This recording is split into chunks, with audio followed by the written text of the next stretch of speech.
Mga personalidad ng Net25 at Radio Aguila ginawaran ng pagkilala sa Philippine Finest Business and Achievers Award 2025.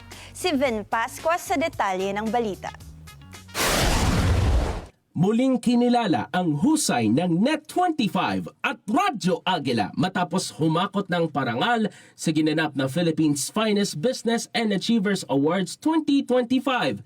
Ang nasabing pagkilala ay iginagawad sa mga individual at institusyong nangunguna sa kanilang larangan kabilang na ang entertainment, sports, business at media. Ang Net25, isang kilalang himpilan sa telebisyon na bahagi ng Eagle Broadcasting Corporation, ay patuloy na lumalakas ang presensya sa larangan ng balitaan, pampublikong serbisyo at makabuluhang talakayan sa TV man o sa radyo.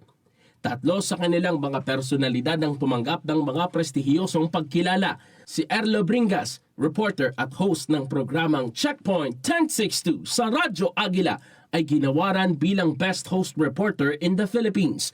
Si Wedge Kujamat, anchor ng Bata ng Aguila sa tanghali at Bata ng Aguila Weekend at host ng Wedge a Minute sa Radyo Aguila, ay kinilala bilang Best Male Anchor in the Philippines.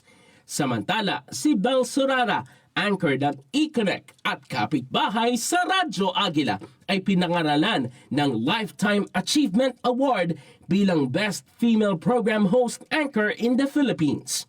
May tulong ba sila sa community at kung mayroon ba silang presence sa social media. So yun yung natin, mga category natin. Sa mga ka-Radyo Aguila natin dyan, mga ka-netizen at sa mga kasama natin sa Net25 at sa mga taga-subaybay po ng Mata ng Aguila Primetime at Checkpoint 1062. Para po sa inyo to, hindi lang po ito para sa akin. Maraming salamat po sa suporta. Vin Pascua para sa Mata ng Aguila. Batapat! Batapa!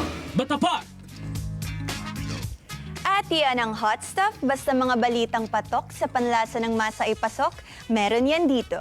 Ako po si Jana Madrid, balik sa inyo, Alex and Alex. Halika na, pretty girl. Tayo magpapaalam na. At happy weekend na kasi tayo. Oy, congratulations sa mga nakatanggap ng awards. Si Wedge, sila Erlo. Congratulations, Erlo. Congratulations. Congratulations po. Pag-iginaw pa. Oo, proud of you. Yeah, okay.